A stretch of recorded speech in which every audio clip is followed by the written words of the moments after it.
Muito obrigada por estarem aqui. É uma satisfação hoje receber todos vocês, tanto presencial quanto na modalidade online.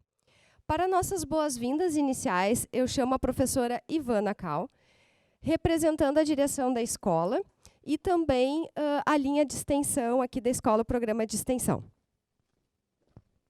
Que vocês sejam muito bem-vindos a esse evento, que seja uma manhã, tenho certeza que será uma manhã super agradável e a gente vai poder desfrutar e conhecer e aprender mais com as novidades que essas enfermeiras vão nos trazer. Muito obrigada, que sejam bem-vindos aqui.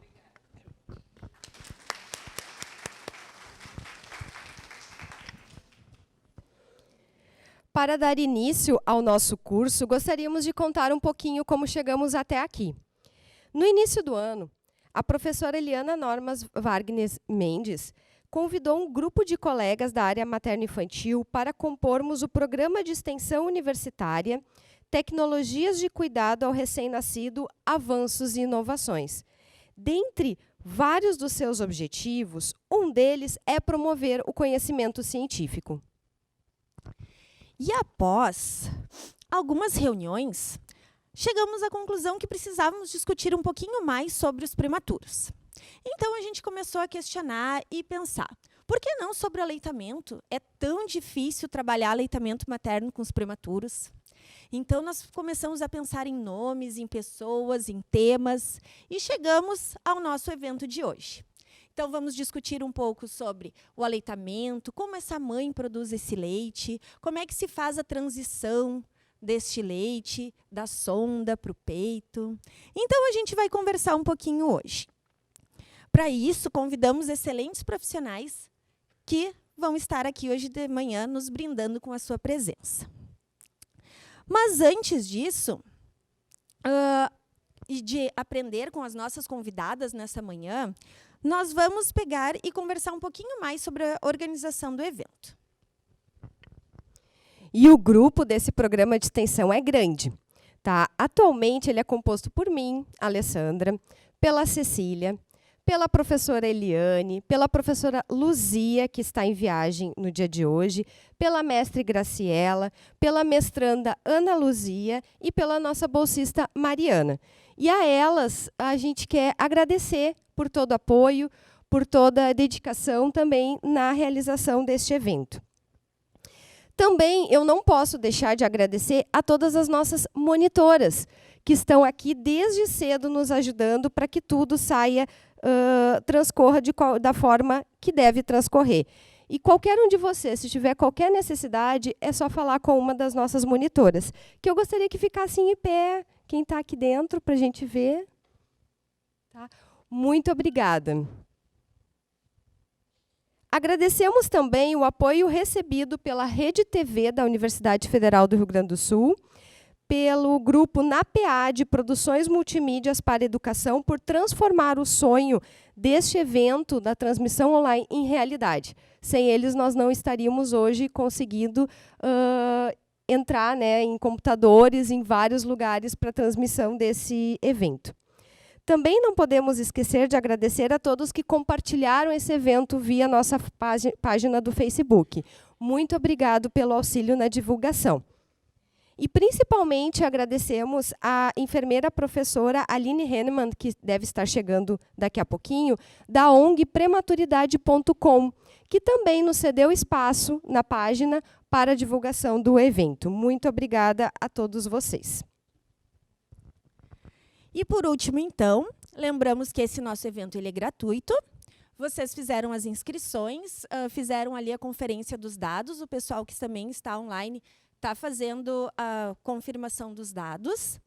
E os certificados eles vão ficar disponíveis e nós vamos mandar um e-mail informando os próximos passos para a retirada do mesmo. Lembrando que, para quem quiser retirar esses certificados, é cobrado pela universidade uma taxa de R$6 para a impressão desse certificado.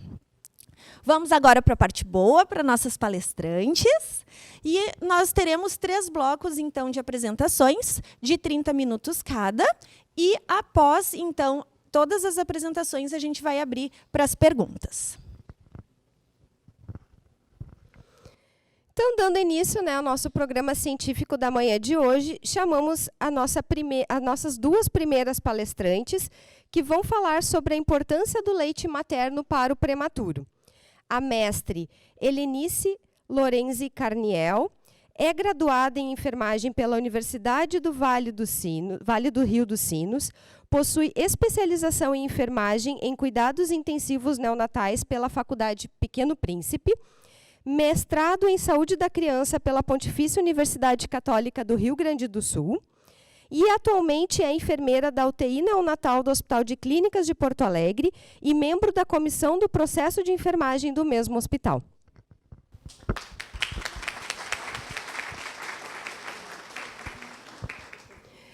Para compor, então, essa fala, chamamos também a enfermeira Denise Schaurenschuk, é graduada em enfermagem pela Escola de Enfermagem da Universidade Federal do Rio Grande do Sul, enfermeira na Unidade de Internação Neonatal do Hospital de Clínicas de Porto Alegre, integrante do Comitê de Proteção e Promoção do Aleitamento Materno desta instituição hospitalar, integrante do Comitê do Método Canguru, também do Hospital de Clínicas de Porto Alegre, e atualmente é preceptora da Residência Multiprofissional Materno-Infantil.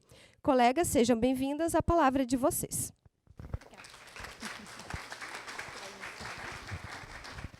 Bom dia, então, a todos. Eu e a Helenice, então, a gente está muito feliz de ter sido convidada para participar desse evento, né, de falar sobre leite materno, sobre aleitamento. É um tema que a gente gosta bastante e é o nosso trabalho diário, então, dentro da unidade de neonatologia do Hospital de Clínicas de Porto Alegre.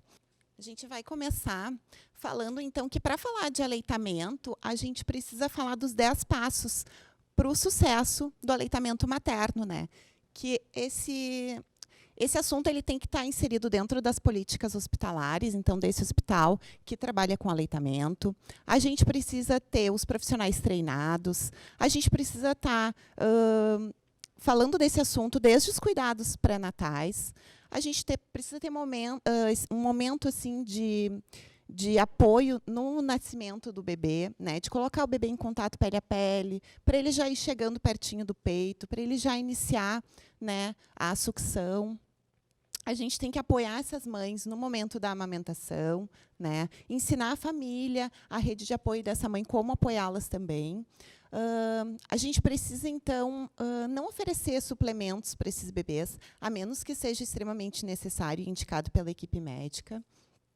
A gente tem que favorecer o alojamento conjunto, né?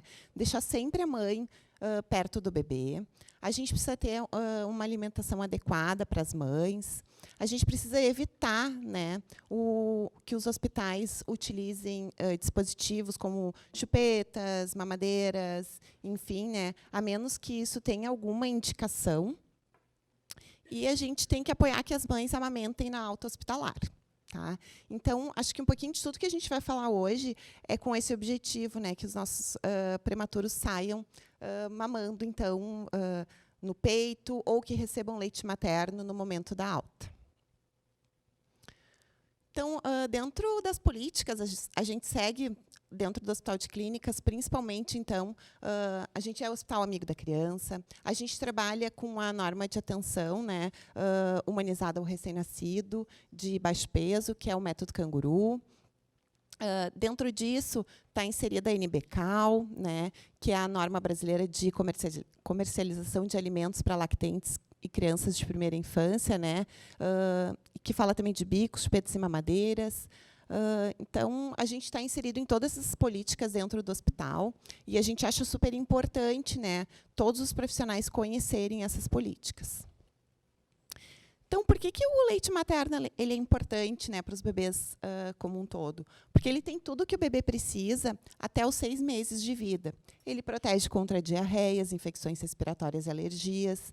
Ele reduz a mortalidade das crianças menores de 5 anos. Ele reduz o risco de hipertensão arterial, colesterol alto, diabetes, né, e obesidade na vida adulta. Então, mas e para o bebê prematuro? Por que ele é tão importante, né? Os nossos prematuros, eles são bebês que nascem, então, antes das 37 semanas. Né? Lá no Hospital de Clínicas, a gente recebe bebês prematuros extremos, de muito baixo peso, né, de extremo baixo peso. Então, esses recém-nascidos, eles sofrem muitas intervenções, né, dentro do hospital, porque eles são bebês que acabam ficando muito graves, né, eles precisam de um cuidado muito intenso. Então, eles sofrem estresse, intervenções farmacológicas, eles passam por instabilidade hemodinâmica, eles passam por algumas intervenções hospitalares, passagem de catéteres, enfim, cirurgias, eles são expostos a práticas alimentares e algumas comorbidades que também afetam a perfusão no intestino desses bebês, tá? Então, tudo isso que eu falei afeta, então, e influencia na composição e na proliferação do microbioma intestinal desses prematuros. E essa influência na microbioma intestinal, ela aumenta o risco de intolerância alimentar e ela aumenta o risco de infecções nosocomiais. Tá?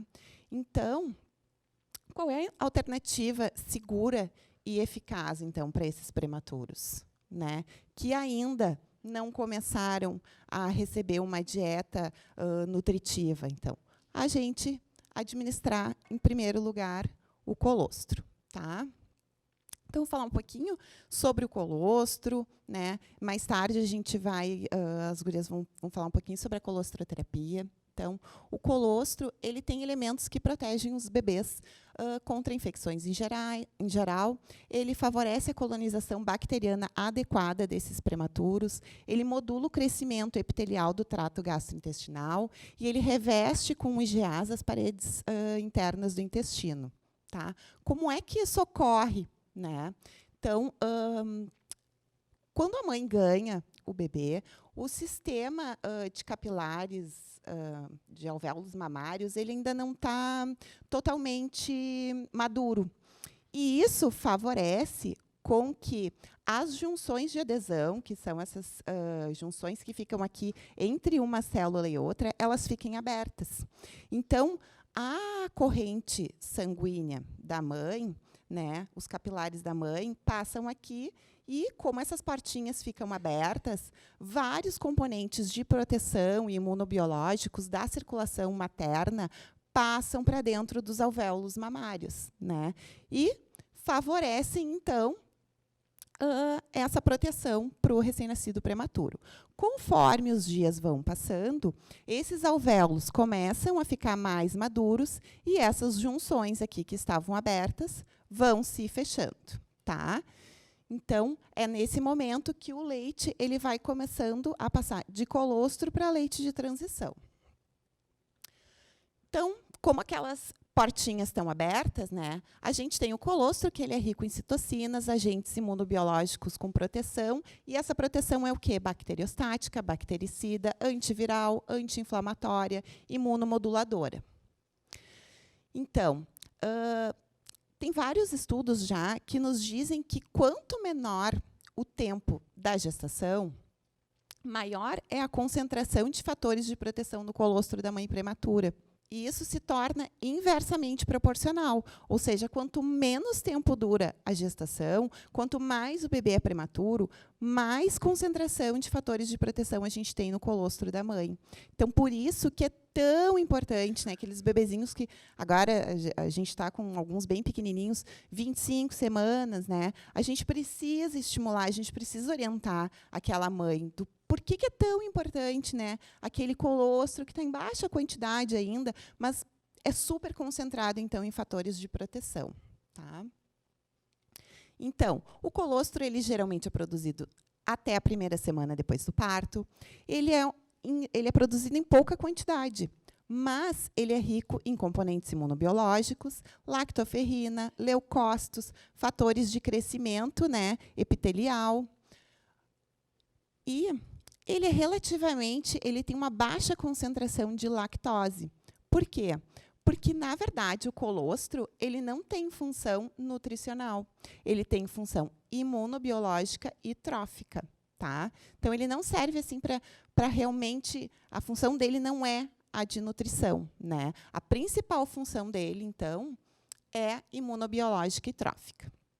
No colostro, a gente tem níveis de sódio, cloreto, magnésio elevados e níveis de potássio e cálcio diminuídos em relação ao leite maduro.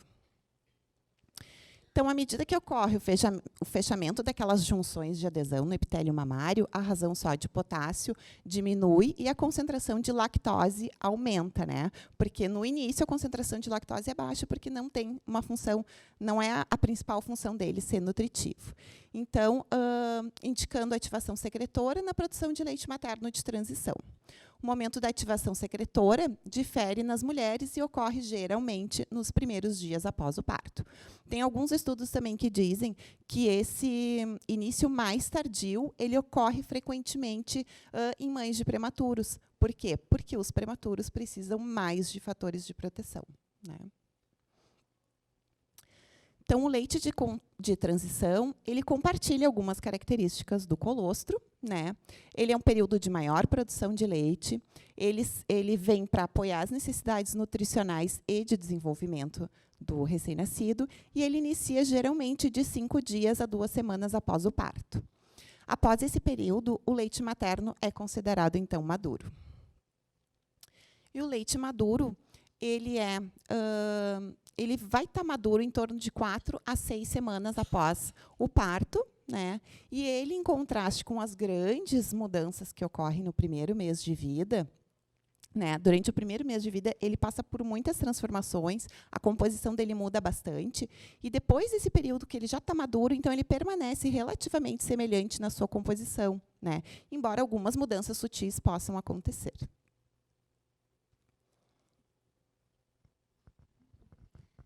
Então, a gente volta para essa imagem, né? A Denise falou um pouquinho da questão, no geral, né, do leite materno, quais os benefícios, como é que ocorre essa transição do colostro, né, o leite de transição, leite maduro, né, inquestionável os benefícios do leite materno, né, a gente sabe que é o alimento mais completo para o nenê, toda a questão, né, de redução de cólicas, de os fatores imunológicos, e para o prematuro, né, se já para o bebê a termo ele é extremamente importante, para o prematuro ele é fundamental, assim, ele é vital para esse recém-nascido prematuro. Então, eu vou trazer alguns estudos, né, o que está sendo estudado em relação à prematuridade e o aleitamento materno, os diferentes tipos de leite, leite humano pasteurizado ou cru, leite de doador, né, de banco de leite. Então, é isso que a gente vai ver agora. Então, alguns estudos que tratam dessas questões. Esse primeiro estudo, ele é um estudo realizado no maior hospital de Alberta, no Canadá. É um estudo que tem objetivo, né, teve como objetivo avaliar o impacto de um projeto de melhoria de qualidade na redução das taxas de enterocolite em bebês prematuros com menos de 32 semanas. Tá? Então, como é que eles desenvolveram esse estudo? Inicialmente, eles reuniram um grupo multidisciplinar e fizeram uma revisão da literatura e as melhores práticas, né, de outras instituições para promover o uso exclusivo do leite materno da mãe. Tá? Após essa revisão, então, eles elaboraram um material educativo, então, falando sobre benefícios de colostro, a questão da ordenha manual, né, para se obter precocemente esse colostro, e o uso efetivo das bombas. Após eles, foi monitorado, então, o uso do leite materno da mãe exclusivo e a taxa, então, a ocorrência de enterocolite grau 2 por um período, né, de 3 anos, um pouco mais de 3 anos. O que eles encontraram, então, nesse estudo? Que essa intervenção, esse projeto de melhoria foi efetivo, né, uma vez que ele aumentou o uso de leite materno exclusivo da mãe. Então, ali traz as taxas, né, que teve um aumento de 80,4% para 91,3%, e acabou, então, com isso, reduzindo a taxa de incidência de enterocolite neonatal nesse hospital, né, que, como eu falei para vocês, é o maior hospital de Alberta, né, no Canadá. Esse outro estudo, então, ele é um estudo do Comitê de Nutrição da Sociedade Europeia de Gastroenterologia Pediátrica e Patologia e Nutrição, que mostrou, né, procurou trazer as melhores evidências, né, as evidências correntes e futuras direções para pesquisas em relação ao leite humano de doador para o prematuro, também para aquele prematuro com menos de 32 semanas. O que eles encontraram? Né, que os estudos mostram que o maior benefício do leite materno realmente é em relação à enterocolite, né, tem uma redução com o uso do leite humano de doadora quando comparado com o uso de fórmula. Aumenta a tolerância alimentar. Alguns estudos sugerem uma proteção para a displasia broncopulmonar, mas eles colocam que precisa mais ensaios clínicos randomizados para se confirmar isso. E também a questão da redução de risco cardiovascular na adolescência e alergias que também carecem de mais estudos. Né, o que eles, né, nesse estudo, eles trazem, né, a questão que, claro, o leite da mãe sempre vai ser a primeira escolha, mas, no caso da impossibilidade de obter esse leite, que o leite humano de doadora é uma opção. Né? Como a Denise falou, a gente sabe que tem todo o estresse da internação, às vezes as mães, então, demoram para produzir o leite. Então, se não tem o leite da própria mãe disponível, essa é uma opção que realmente mostra que tem benefícios, né, principalmente na redução da enterocolite.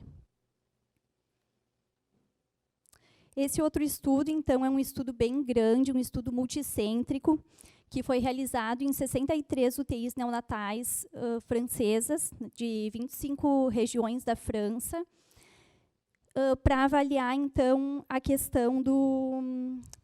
Ele investigou a diferença do leite materno ordenhado, fresco, né, o leite materno fresco, cru, enfim, em relação ao leite materno pasteurizado.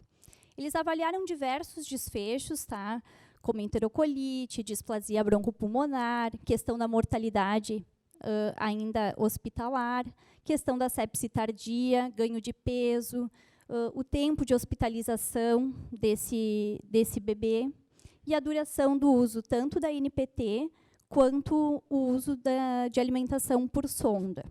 Tá? O que eles, então, encontraram em relação a essas políticas, né, do leite materno fresco e pasteurizado, que por essa avaliação, né, avaliando esses desfechos, eles realizaram uma análise multivariada, né, para fazer essa análise e mostraram, então, uma redução do risco de displasia broncopulmonar nos prematuros que receberam o leite materno fresco. Então, os demais desfechos, eles não encontraram diferenças significativas, tá? Né, falando estatisticamente, então, não foram encontradas diferenças estatísticas. Mas, para a displasia broncopulmonar, então, eles conseguiram observar essa redução de risco de displasia broncopulmonar. Essa é uma meta-análise, então, que teve como objetivo, então, reunir os dados disponíveis, os dados mais atuais disponíveis sobre a incidência de retinopatia da prematuridade nos bebês alimentados com leite materno, em comparação àqueles que recebem fórmula. Tá? O que eles encontraram? Que a alimentação com leite materno, nos recém-nascidos prematuros, desempenha, assim, um papel protetor na prevenção da retinopatia da prematuridade em qualquer estágio, tá? E da retinopatia severa. Então, a gente já viu que os estudos realmente mostram, né, o quanto de benefício traz para esses nossos prematuros. Falando um pouquinho da questão econômica, né, questão de custos de leite materno. Então, esse estudo é uma revisão sistemática da literatura, que mostrou, então, que o leite materno reduz tanto a severidade quanto a incidência de doenças, né, que afetam o recém-nascido prematuro, né, que a gente já falou sobre sepse, displasia broncopulmonar, enterocolite e retinopatia da prematuridade. Mas um dado bem interessante que esse estudo traz é da questão econômica, tá? O que isso representa em termos de valores, né? A gente sabe que o recém-nascido prematuro passa muito tempo internado, e quanto que isso representa, né, de custos, essa hospitalização, quanto que representa, né? Então, traz nesse estudo que a exposição a qualquer quantidade de fórmula entre o dia 1 e o dia 14 de vida desse nenê, com menos de 1.500 gramas, ele aumentou o risco de enterocolite em 3 vezes. Né? Lembrando que a enterocolite é uma das doenças mais fatais, né, no prematuro, né, com uma taxa de mortalidade em torno de 15% a 30%.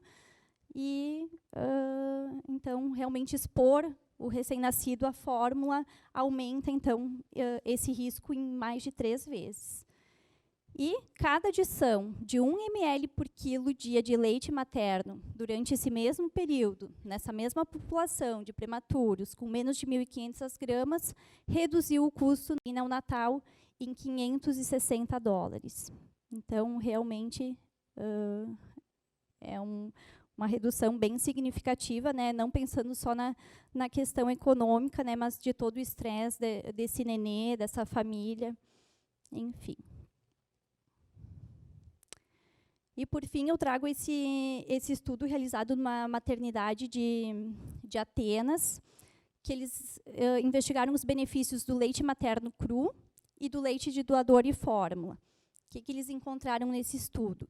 Que os bebês alimentados com leite cru recuperaram mais cedo o peso ao nascer, sofreram menos episódios de intolerância alimentar, apresentaram maior comprimento corporal e perímetro cefálico na alta, e os bebês alimentados com o leite da própria mãe conseguiram iniciar a amamentação mais precocemente, né, quase 2 semanas antes, em comparação com aqueles alimentados com leite de doador. E, claro, né, os bebês amamentados por mais tempo, aqui eles trazem, né, bebês amamentados até o 8º mês de vida, realizam menos visita ao pediatra por infecção viral. Então, a gente vê que, realmente, né, a gente volta para essa imagem, né, que traz, né, que amamentar não é só um ato de amor, amamentar é amar sem medidas, é um direito da mãe, é um direito do bebê de receber o alimento mais completo.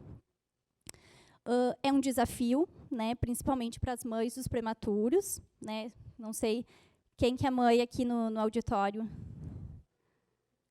Quem que conseguiu amamentar os seus nenês sem nenhuma dificuldade? Né? É um desafio. A gente vê, né, que o início, né, ele é difícil para todas, né, que têm filhos, que querem amamentar, e para as mães dos prematuros é ainda mais difícil, né, porque ele tem toda a questão da separação da mãe e do bebê, da mãe receber. Ah, sim, que o nenê não vai sugar direto. Essa mãe vai para casa, não leva o seu nenê. Muito, né, dependendo do grau de prematuridade, ela vai ter que fazer esse estímulo, né, no banco de leite, porque o nenê não vai sugar, então também não vai estimular a produção de leite. Então, é sim um desafio, mas amamentar é dar vida para quem é vida, né, para quem é a nossa vida, né, que são os nossos nenês. Então, a gente tem que fazer implementar todas as medidas e sempre estar atenta para essa família, né, não só para essa mãe, mas para a rede de apoio, para que essa mãe realmente consiga manter a lactação, para quando chegar o momento de amamentar esse nenê, ela ter ainda leite para oferecer para o seu bebê. Tá? A gente agradece a atenção, aqui a gente traz algumas referências, a apresentação vai ficar disponível, então, se vocês... Depois a gente abre, então, para discussão. Muito obrigada.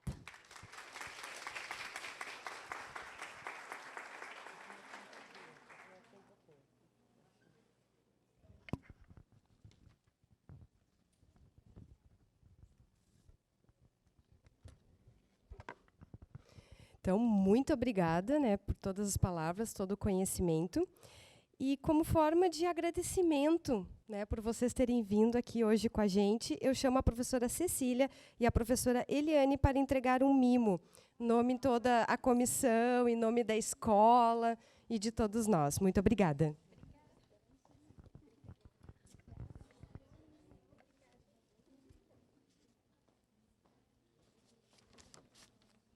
E vamos tirar fotinho, né?